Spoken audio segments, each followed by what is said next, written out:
नमस्कार दोस्तों, संसार अकेडमी में आप सभी का स्वागत है। आज जो स्टार्ट करने वाले हैं हम आज करेंगे मराठा साम्राज्य। मराठा साम्राज्य से जितने भी महत्वपूर्ण क्वेश्चन बनते हैं आपके शिवाजी और पेशवाओं से, यहाँ से क्वेश्चन आते हैं एग्जाम में, तो उन सभी को इस आपके सीरीज में शामिल किया गया है, इस वीडियो में शामिल किया गया है। तो वीडियो को अंत तक देखिएगा, ठीक है। और इसमें आपके दिल्ली पुलिस, यूपी पुलिस, इसके अलावा पैट का जो एग्जाम होने वाला है, उन सभी के लिए मोस्ट इंपोर्टेंट ये क्लास रहने वाली है। तो चलिए करते हैं आज की क्लास को स्टार्ट। और जिन बच्चों ने चैनल को सब्सक्राइब नहीं किया है, तो वे सभी चैनल को सब्सक्राइब जरूर कर लेंगे। तो पहला जो क्वेश्चन है आपका, पहला क्वेश्चन रहेगा, किस राजा के प्रशासन में अष्टप्रधान मंत्री परिषद पाई जाती थी? तो किस राजा के प्रशासन में अष्टप्रधान मंत्री परिषद पाई जाती थी, ये आपको इसमें बताना है, ठीक है। तो शिवाजी जो थे आपके मराठा साम्राज्य के संस्थापक, शिवाजी के शासनकाल में या शिवाजी के प्रशासन में मंत्री परिषद देखने को मिलती है, जिसे अष्टप्रधान के नाम से जाना जाता था। तो इसका जो सही आंसर रहेगा वो रहेगा आपका सी ऑप्शन इसका सही होगा, ठीक है। चलिए जी अगले क्वेश्चन पे चलते हैं। अगला क्वेश्चन है, निम्नलिखित में से किसके शासनकाल में मुगलों और मराठों के बीच द्वंद्व प्रारंभ हुआ था? यानी कि मुगलों और मराठों के बीच में जो ना लड़ाई की जो शुरुआत हुई वो कहां से हुई या कब हुई थी? तो ये आपकी जो शुरुआत हुई थी सबसे पहले शाहजहां के काल से देखने को मिलती है, शाहजहां के काल से। लेकिन शाहजहां के काल से पहले भी आपका अगर देख सकते हैं आप, जहांगीर जो थे, ठीक है, जहांगीर के पुत्र खुसरो ने विद्रोह कर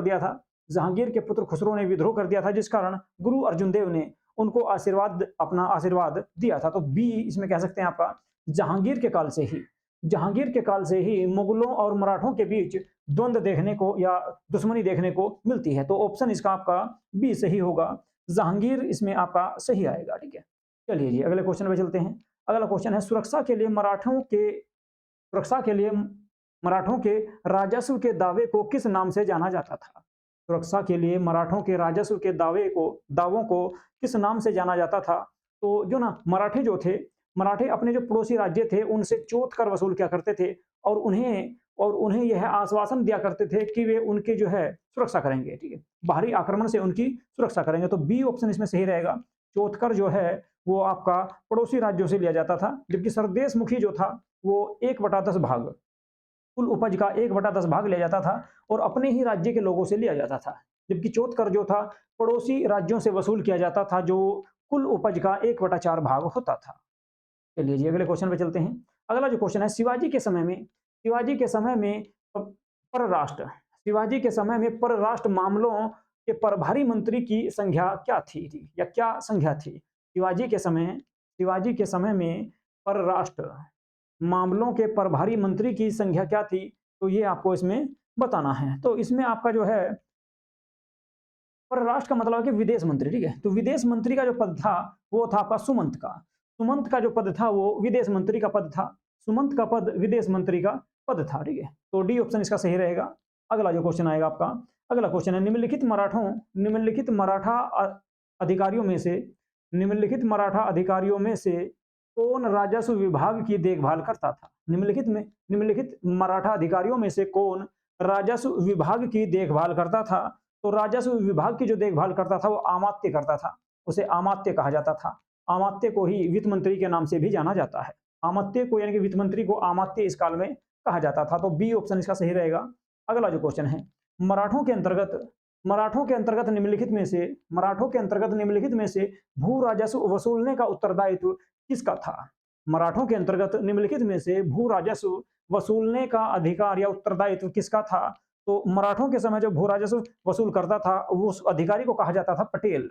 उस अधिकारी को पटेल कहा जाता था मराठा साम्राज्य में, जो कर वसूल करता था। इसके बाद अष्टप्रधान नाम की जो परिषद थी वो किसके समय थी? तो अष्टप्रधान जो थी आपकी वो मराठा प्रशासन की थी।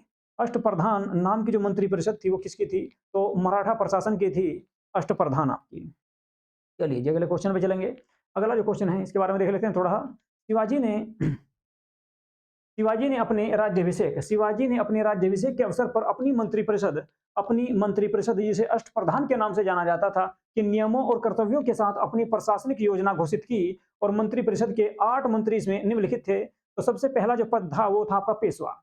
सबसे जो प्रमुख पद होता था वो पेशवा का होता था, और ये आपका प्रधानमंत्री होता था। ये प्रशासन के सभी कार्य संपादित करता था। इसके अलावा मजूमदार या अमात्य यानी कि एक तरह से कह सकते हैं वित्त मंत्री, यह वित्त और राजस्व मंत्री होता था जो पैसे की वसूली करता था। इसके अलावा वाक्या नवीस जो था, वाक्या नवीस कह सकते हैं जैसे कि आज के वक्त में गृह मंत्री होता है, गृह मंत्री के समान आपका वाक्या नवीस का पद था। इसके अलावा दबीर या सुमंत जिसे कहा जाता था वो होता था आपका विदेश मंत्री, तो सुमंत को विदेश मंत्री कहा जाता था। इसके अलावा सुरु नवीस या सचिव, ये शाही पत्राचार व्यवहार का कार्य करता था।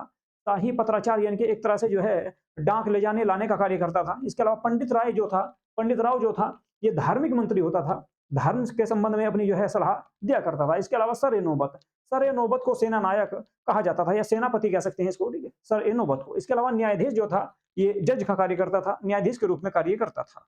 तो ये कुल मिलाकर 8 आपके जो है शिवाजी के अष्टप्रधान या 8 मंत्री हुआ करते थे।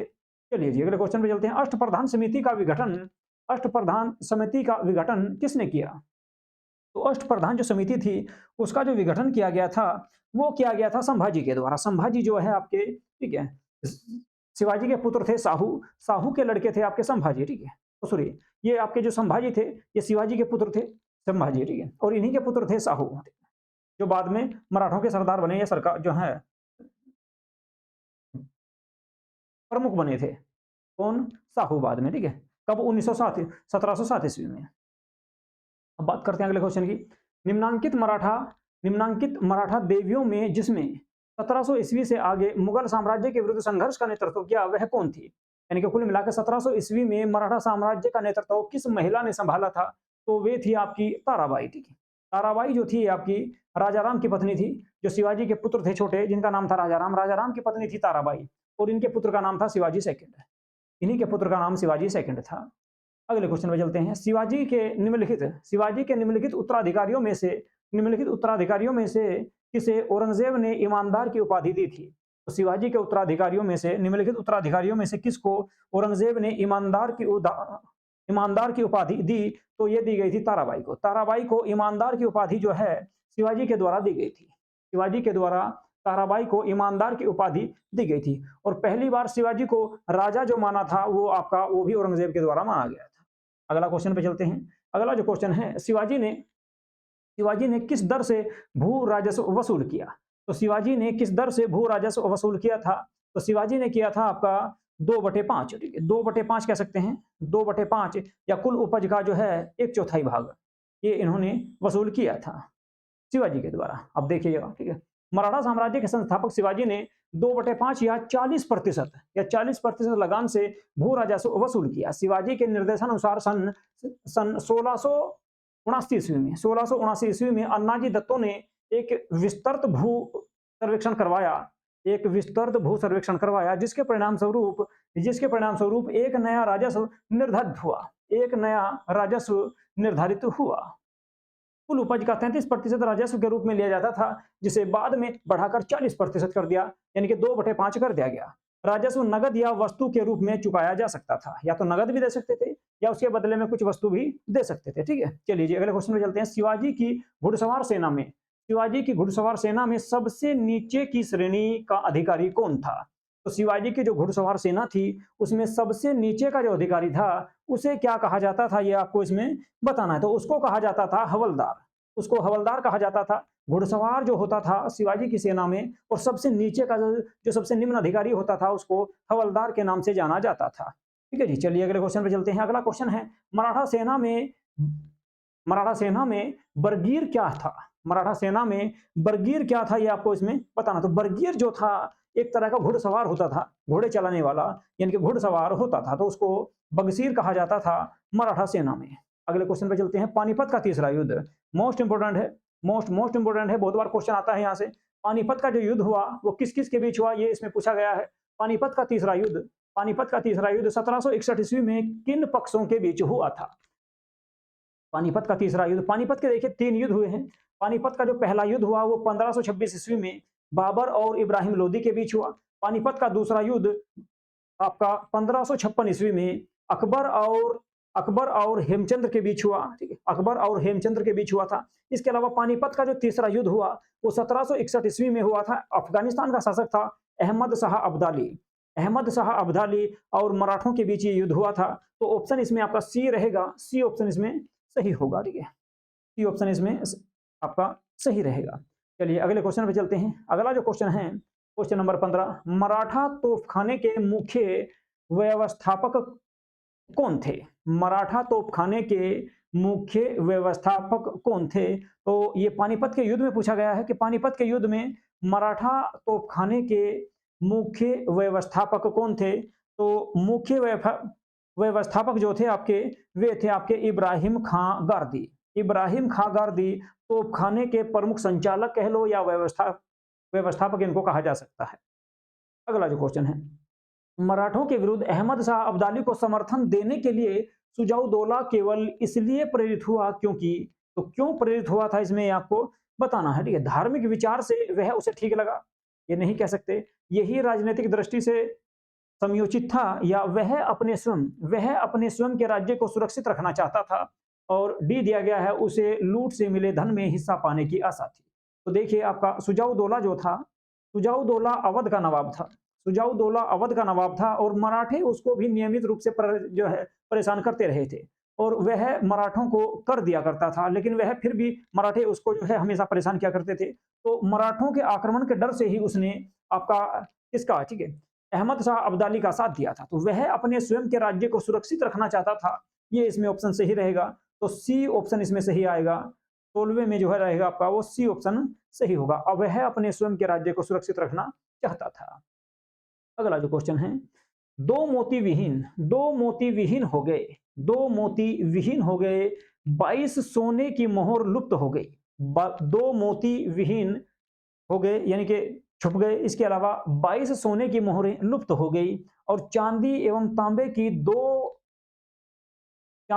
तांबे की तो कोई गणना ही नहीं की जा सकती। यह 18वीं शताब्दी के द्वितीयार्ध के युद्ध में एक भारतीय शक्ति के पराभव का कूट संदेश था।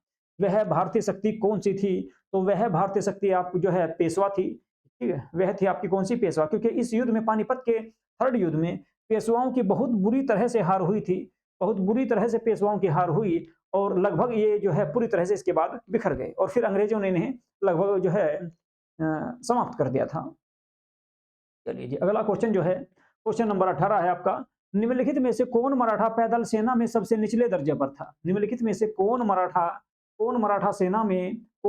पैदल सेना में सबसे निचले दर्जे पर था? तो सबसे निचले दर्जे पर जो था वो होता था कौन? नायक। यानी कि एक सैनिक को मराठा साम्राज्य में सैनिक ना कहकर नायक कहा जाता था और वो सबसे निचले दर्जे पर होता था पैदल सेना में, नायक उसे कहा जाता था। अगला जो क्वेश्चन है, मराठों के उत्कर्ष का निम्न में से कौन सा कारण नहीं है? मराठों के उत्कर्ष का निम्न में से कौन सा कारण नहीं है, ये आपको बताना है। तो धार्मिक चेतना, भौगोलिक सुरक्षा, राजनीतिक जागृति और उच्च नेतृत्व शक्ति। देखिए उच्च नेतृत्व शक्ति इनके पास में थी, ठीक है। इसके अलावा भौगोलिक सुरक्षा भी कह सकते हैं मराठा साम्राज्य में थी और धार्मिक चेतना तो इनके अंदर थी, लेकिन राजनीतिक चेतना इन लोगों के अंदर नहीं थी, जिस कारण मराठा साम्राज्य का उत्कर्ष नहीं हो पाया, मराठा साम्राज्य अधिक विकास नहीं कर पाया, क्योंकि राजनीतिक जागृति इनके अंदर नहीं थी और इन लोगों ने भारतीय राजाओं को अपने साथ मिलाकर नहीं रखा। इसीलिए अफगानिस्तान का शासक भारत आया अब्दाली और भारतीय राजाओं की सहायता से मराठों को पराजित किया। ठीक है, मराठों को पराजित किया। अगला क्वेश्चन है आपका, किसने कहा था हमें इस जर्जर वृक्ष के तने पर आक्रमण करना चाहिए, शाखाएं तो स्वयं ही गिर जाएंगी? ये बात किसने कही थी? ये आपका किसका कथन है कि हमें एक जर्जर वृक्ष के तने पर आक्रमण करना चाहिए, शाखाएं तो स्वयं ही गिर जाएंगी? ये जो कथन है, ये कथन था आपका बाजीराव प्रथम का ये कथन था आपका। तो बाजीराव पेशवा जो थे प्रथम, ठीक है, उनका ये कथन था। तो क्वेश्चन में जो है ना आपका 20वां क्वेश्चन का आंसर सही रहेगा, वो रहेगा बी आपका सही। बाजीराव प्रथम पेशवा ने मुगल साम्राज्य के लिए ये बात कही थी, क्योंकि इस समय मुगल साम्राज्य बहुत कमजोर हो चुका था। 1720 से 1740 ईस्वी तक बाजीराव प्रथम का जो है शासनकाल रहा और इस समय मुगल साम्राज्य काफी कमजोर हो चुका था। अगला जो क्वेश्चन है, अफजल खां का मूल नाम क्या था? यानी कि अफजल खां का वास्तविक नाम क्या था, इसमें ये आपको बताना है। तो अफजल खां का जो वास्तविक नाम था वो था अब्दुल्ला भटारी। अब्दुल्ला भटारी जो था वो अफजल खां का वास्तविक नाम था, जिसकी हत्या शिवाजी के द्वारा की गई थी, जिसकी हत्या शिवाजी के द्वारा कर दी गई थी। ठीक है, चलिए जी अगले क्वेश्चन पे चलते हैं। क्वेश्चन नंबर 22 है, किसके समय में मराठा राजा नाचीज को हो गया। इसके समय में मराठा राजा नाचीज हो गया और पेशवा वास्तविक शासक बना। पेशवा वास्तविक शासक बना। तो पेशवा जो वास्तविक शासक बना था वो बालाजी बाजीराव के समय बना था। बालाजी बाजीराव के समय पेशवाओं के हाथों में पूरी तरह से शक्ति आ गई थी। ठीक है, बालाजी बाजीराव के समय पेशवाओं के हाथों में लगभग संपूर्ण शक्ति आ चुकी थी। इसके बाद अगला जो क्वेश्चन है, शिवाजी ने मुगलों को किस युद्ध में शिवाजी ने मुगलों को किस युद्ध में पराजित किया? तो शिवाजी ने मुगलों को जो पराजित किया था, कौन से युद्ध में किया था वो आपको इसमें बताना है। पुरंदर में आपका हार चुके थे, रायगढ़ नहीं कह सकते, शिवनेर नहीं कह सकते, तो सलहार सलहार युद्ध में शिवाजी ने मुगलों को पराजित किया था। सलहार युद्ध में शिवाजी ने मुगलों को पराजित किया था। ठीक है, शिवाजी ने मुगलों को सलहार युद्ध में 1672 ईस्वी में 1672 ईस्वी में पराजित किया था। ज्ञातव्य है कि शिवाजी का जन्म 6 अप्रैल 1627 ईस्वी को महाराष्ट्र में पुणे के शिवनेर के दुर्ग में हुआ था। वे संभाजी भोंसले की प्रथम पत्नी जीजाबाई के पुत्र थे। इनकी माता का नाम जो था वो जीजाबाई था, पुत्र का नाम पिता का नाम शाहजी भोंसले था। इसके अलावा शिवाजी ने रायगढ़ में 1556 ईस्वी में रायगढ़ को अपनी राजधानी बनाई थी 1556 ईस्वी में, और 16 जून 1674 ईस्वी को यहीं पर उन्होंने अपना राज्याभिषेक भी करवाया था। छत्रपति की उपाधि भी धारण की थी और इसी अवसर पर उन्होंने नया संवत चलाया। पंडित विश्वेश्वर उर्फ गंगा भट्ट ने शिवाजी का राज्याभिषेक किया था और 14 अप्रैल 1680 ईस्वी को शिवाजी का 53 वर्ष की आयु में मात्र देहांत हो गया था। चलिए जी, क्वेश्चन नंबर 24 है आपका। क्वेश्चन नंबर 24 को देखते हैं। किस पेशवा के काल में मराठा शक्ति अपने चरम सीमा पर थी? तो किस मराठा पेशवा के काल में जो है आपकी मराठाओं की जो शक्ति थी वो अपने चरम काल पर थी? तो बाजीराव जो प्रथम थे इनके समय भी चरम पर थी, लेकिन इसके बाद इनके जो पुत्र आए थे बालाजी बाजीराव के काल में मराठा साम्राज्य जो था, मराठा साम्राज्य लगभग संपूर्ण भारत में फैल चुका था। संपूर्ण भारत से इन लोगों को कर प्राप्त हो रहा था। तो आपका बालाजी बाजीराव कह सकते हैं। बालाजी बाजीराव के समय इन्होंने अफगानिस्तान के शासक नादिर शाह को भी कई बार पराजित किया था, लेकिन आपका जो अहमद शाह अब्दाली थे उन्होंने इन मराठाओं को 1761 ईस्वी में पानीपत के थर्ड युद्ध में पराजित किया था और उसके बाद मराठा बुरी तरह से जो है कमजोर हो गए थे। अगला क्वेश्चन देखते हैं। अगला जो क्वेश्चन है आपका, पेशवाओं के अंतर्गत मराठा नौसेना की जिम्मेदारी एक असाधारण योग्यता वाले नायक के हाथों में सौंपी गई। पेशवाओं के अंतर्गत मराठा नौसेना की जिम्मेदारी एक असाधारण योग्यता वाले नायक के हाथों में सौंपी गई, जिसका नाम था, तो उसका नाम क्या था ये आपको इसमें बताना है। उसका नाम था कन्होजी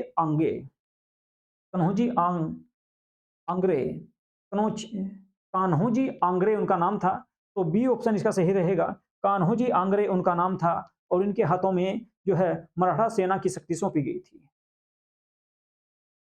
अगला जो क्वेश्चन है, पागा क्या था? तो पागा क्या था इसके बारे में आपको बताना है कि मराठा साम्राज्य के अंतर्गत पागा क्या था। पागा कहते थे नियमित सेना।